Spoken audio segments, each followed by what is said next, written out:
ایک روشن اور دھوپ بھری دوپہر کو ننھی ایلس اپنی بڑی بہن کے ساتھ دریا کے کنارے بیٹھی ہوئی تھی۔ اس کی بہن جو کتاب پڑھ رہی تھی وہ ایلس کو بورنگ لگ رہی تھی کیونکہ اس میں نہ کوئی تصویریں تھیں نہ کوئی مکالمے۔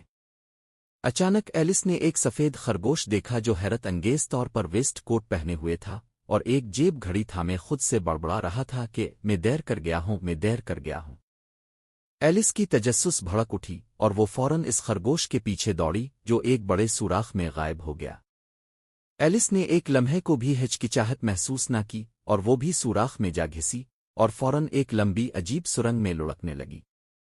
گرتے ہوئے اس نے الماریاں کتابوں کی ریکیں اور عجیب و غریب تصویریں دیکھی جو کیلوں پر لٹکی ہوئی تھیں۔ آخرکار وہ نرمی سے زمین پر اتری اور اپنے آپ کو ایک انوکھی راہداری میں پایا جو دروازوں سے بھری ہوئی تھی۔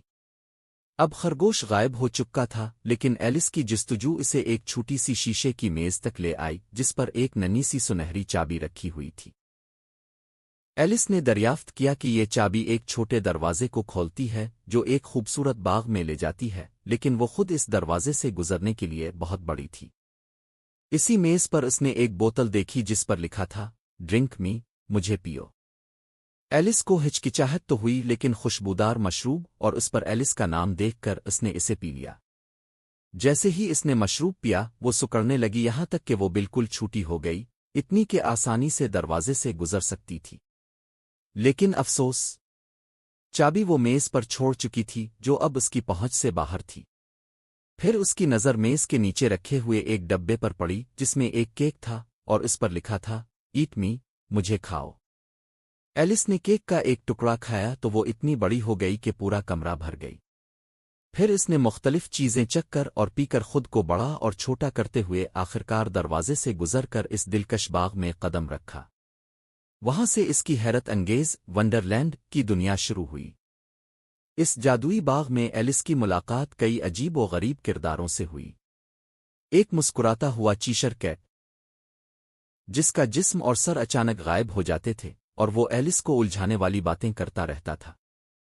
ایک پاگل ہیٹر کی نہ ختم ہونے والی چائے پارٹی جہاں کسی کو سکون سے بیٹھنے کی اجازت نہ تھی، ہر چیز الٹ پلٹ تھی۔ پھر اس کی ملاقات ہوئی دلوں کی ملکہ کوئین آف ہارٹس سے جو ہر وقت غصے میں رہتی تھی اور اکثر چلوا کر کہتی تھی اس کا سر قلم کرو۔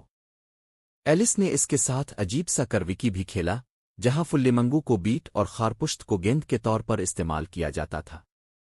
پھر ایک انوکھے عدالت کے منظر میں ایلس نے بہادری سے جھوٹے الزامات کے خلاف آواز بلند کی۔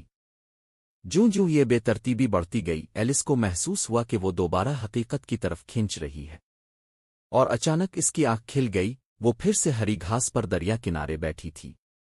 ایلس نے سوچا یہ سب تو صرف ایک عجیب سا خواب تھا۔